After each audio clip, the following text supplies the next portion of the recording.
الحمد لله رب العالمين والعاقبة للمتقين والصلاة والسلام على سيد الأنبياء والمرسلين أما بعد فأعوذ بالله من الشيطان الرجيم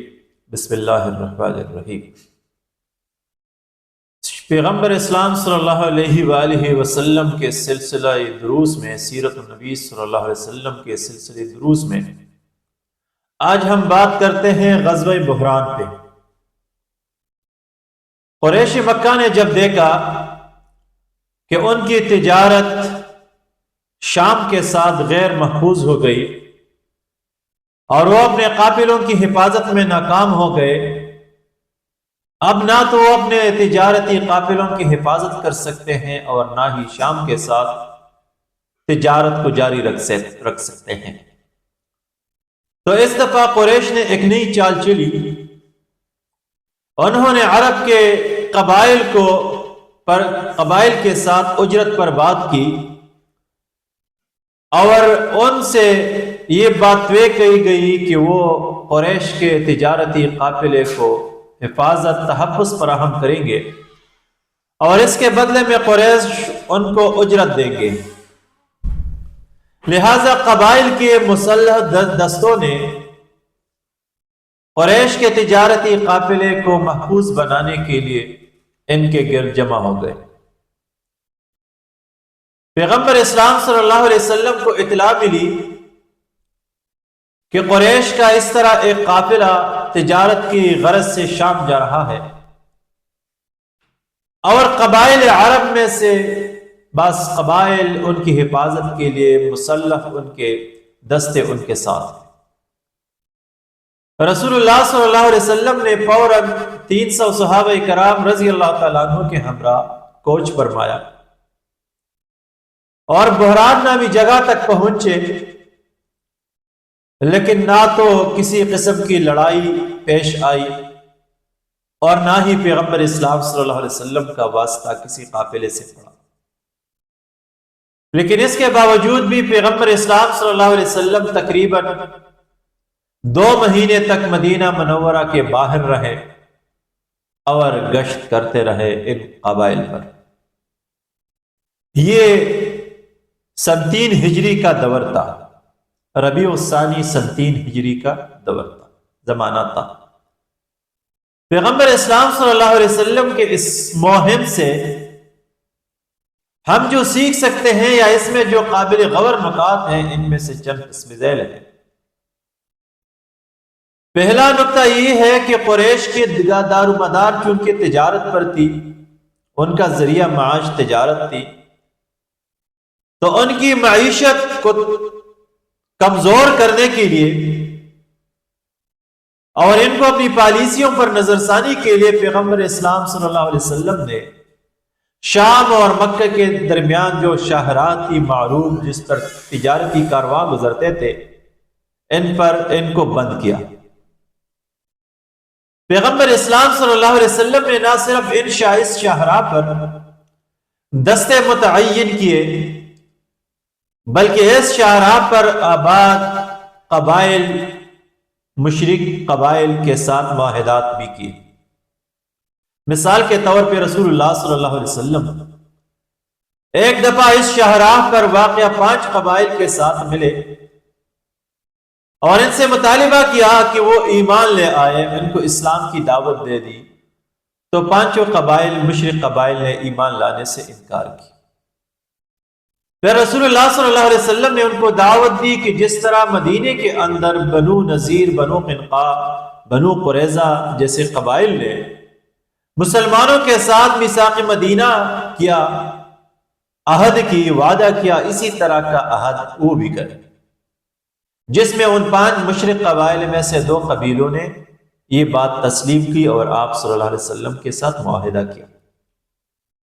باقی 3 قبائل کے سامنے رسول اللہ صلی اللہ علیہ وسلم نے یہ موقف رکھا، یہ دعوت دی کہ کم از کم وہ اس طرح کا معاہدہ کریں کہ قریش اور مسلمانوں کے درمیان وہ کبھی بیچ میں نہ آئے، وہ غیر جانبدار رہے، کبھی قریش کا ساتھ نہ دے، جس پر وہ مشرک قبائل تیار ہو گئے۔ تو پیغمبر اسلام صلی اللہ علیہ وسلم نے اس شاہراہ پر واقع آباد قبائل کے ساتھ بھی معاہدات کی تاکہ اس شاہراہ کو مزید اپنے گرپ میں مضبوط رکھ سکے۔ پھر ہم پیغمبر اسلام صلی اللہ علیہ وسلم کی پالیسی کو دیکھتے ہیں کہ آپ نے کبھی اس بات کا انتظار نہیں کی کہ عرب کا کوئی قبیلہ اٹھ کے مدینہ پر حملہ آور ہو جائیں گے، تب مسلمانوں کی لشکر حرکت میں آ کے اس قبیلے کے خلاف کارروائی کریں گے، یا جب شرپسند عناصر کی شرپسندی حد سے بڑھ جائے تب مسلمانوں کے پاس ایک واضح دلیل اور ثبوت آ کے ان کے خلاف کارروائی کریں گے۔ بلکہ نہیں، اسوہ رسول یہ تھا کہ جو بھی ایک قبیلہ اٹھنے کی کوشش کرتا یا جنگی تیاریوں کی کوشش کرتا یا جہاں پر بھی معمولی سی شرپسندی کی سگنل مل جاتی دربار نبوت صلی اللہ علیہ وسلم کو، تو فوراً لشکر اسلام حرکت میں آتی اور نہ صرف اس فتنے کا قلقم کرتے بلکہ شرپسند عناصر کا خاتمہ کرنے کے ساتھ ساتھ جو قبائل مسلمانوں کے خلاف پر تول رہے ہوتے ان کے خلاف بھی کارروائی کرتی، تاکہ نہ تو یہ قبائل مدینے پہ حملہ آور ہو سکے اور نہ ہی ان کی وجہ سے شرپسند عناصر کی وجہ سے بدامنی پھیل جائے۔ ایک اور نقطہ اس کے اندر یہ ہے کہ پیغمبر اسلام صلی اللہ علیہ وآلہ وسلم نے مدینے کے اطراف میں آباد قبائل میں سے کسی قبیلے کو اس حال میں نہیں چھوڑا کہ وہ آزاد رہے، بلکہ لازماً ان کے ساتھ معاہدہ کیا اور ان قبائل کو ایک مخصوص طرز زندگی کا پابند بنا دیا تاکہ یہ لوگ اسلامی ریاست کے خلاف درد سر نہ بنے۔ اب پیغمبر اسلام صلی اللہ علیہ وسلم کے اس اقدام کو اگر دیکھا جائے تو اللہ تعالیٰ کے رسول پاک صلی اللہ علیہ وسلم نے مکہ اور شام کے درمیان جو معروف شاہراہ تھی تجارتی، اس کو بند کیا۔ حالانکہ شام کے ساتھ قریش کی قدیم زمانے سے، پرانے زمانے سے، ماضی سے معاہدات تھے تجارتی، اور اس وقت شام ایک مضبوط طاقت تھی، اور اس مضبوط طاقت کے ہوتے ہوئے یا قریش کو ہوتے ہوئے اس تجارتی شاہراہ کو بند کرنا کوئی خالہ جی کا گھر نہیں ہوتا، یہ بڑا مشکل ہوتا ہے، بڑی دلیری اور جرت کی ضرورت ہوتی ہے، بڑے جگرے کی ضرورت ہوتی ہے تجارتی شاہراہ کو بند کرنا۔ یہ قسم کا اعلان جنگ ہوتا ہے اور میدان جنگ میں کڑا ہوتا ہے۔ اس کو سمجھنے کے لیے آسان سی مثال یہ ہے کہ ہم دیکھتے ہیں کہ 1869 عیسوی میں سویس کینال یا نہر سویس مصر کی ابتدا ہو گئی، کھول گئی، اور یہ مصر کے علاقے میں ہے، مصر کی تسلط میں ہے۔ یہ نہر سویس کینال جو بحیرہ روم اور بحیرہ قلزم کو آپس میں ملاتی ہے، دنیا کے تقریباً 12% تجارت اسی راستے سے ہوتی ہے۔ امریکہ اور یورپ کی کو تیل، گیس اور LPG وغیرہ کی ترسیل اسی راستے سے ہوتی ہے، یعنی یورپ اور امریکہ کی تجارت کا زیادہ تر دارومدار اور انحصار اور خصوصاً تیل اور گیس کے حوالے سے اسی نہر سویس یا سویس کینال پر ہے۔ اب یہ نہر سویس یا سویس کینال کو بند کرنا یورپ کے یا امریکہ کے شارک کو توڑ دینا ہے۔ اب اس نہر سویس کو بند کرنا بڑا جگرے والا کام ہے، بڑا مشکل ہے، کیونکہ یہ نہر سویس موجودہ اسرائیل کے مغرب میں واقع ہے۔ عسکری حوالے سے، تجارتی حوالے سے، بین الاقوامی تعلقات کے حوالے سے، جغرافیائی اعتبار سے یہ اسرائیل کے لیے انتہائی اہم ہے، جس طرح یورپ کے لیے ہے۔ اب اگر مصر اس راستے کو بند کرتے ہیں تو یورپ اور امریکہ اور اسرائیل پر بڑا اثر پڑتا ہے، تو کبھی بھی وہ یہ ممالک اس کو یہ اجازت نہیں دے سکتی کہ وہ سویس کینال کو بند کرے۔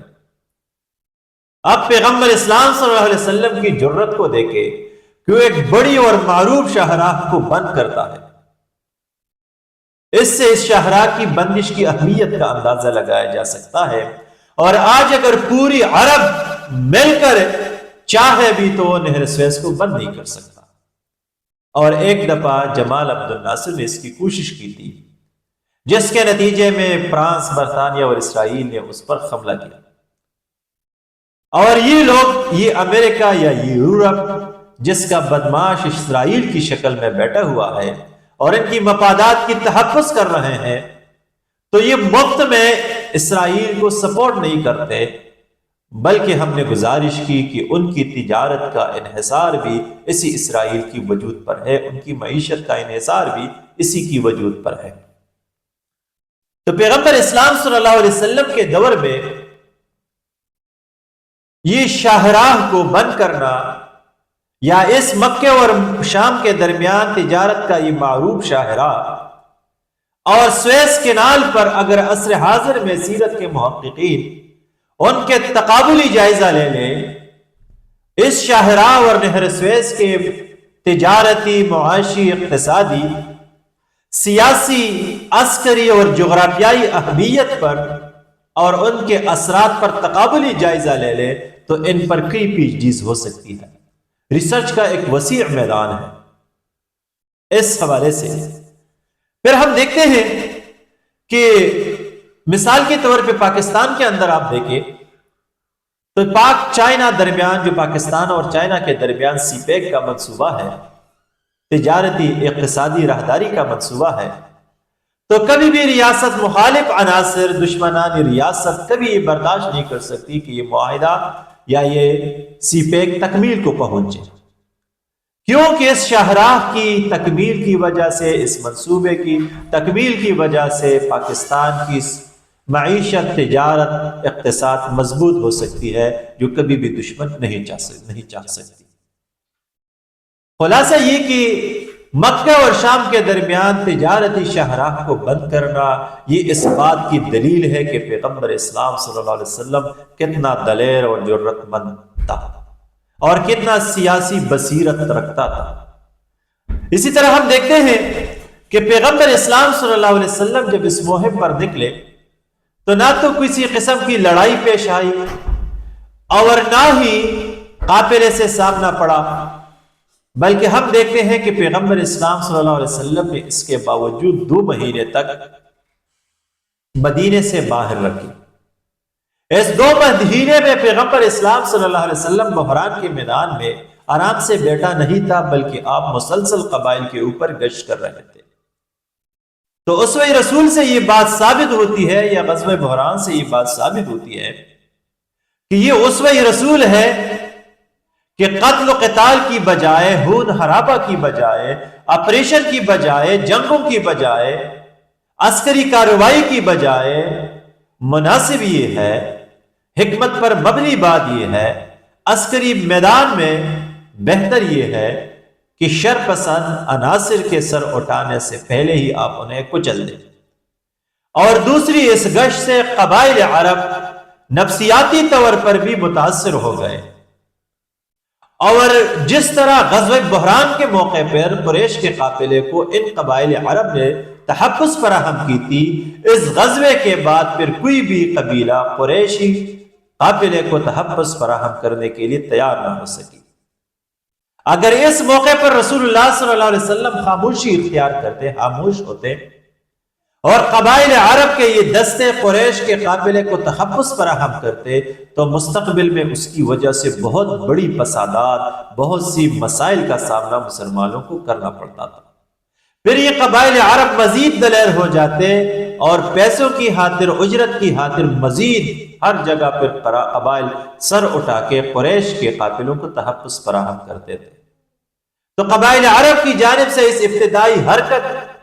ابتدائی قدم اٹھتے ہی رسول اللہ صلی اللہ علیہ وسلم نے اسے کچل دی اور ان کے منصوبے حق میں ملائے، اور ان کے جو عزائم تھے وہ عزائم ختم ہو گئے۔ پھر ہم دیکھتے ہیں پوری سیرت النبی صلی اللہ علیہ وسلم کو کہ نہ تو پھر عرب کے کوئی قافلہ، عرب کے کوئی قبیلہ قریش کے قافلے کو تحفظ فراہم کرنے کے لیے تیار ہوا، اور نہ ہی قریش کو اجرت پر کوئی قبیلہ ملا، کوئی حفاظتی دستہ ملا۔ تو رسول اللہ صلی اللہ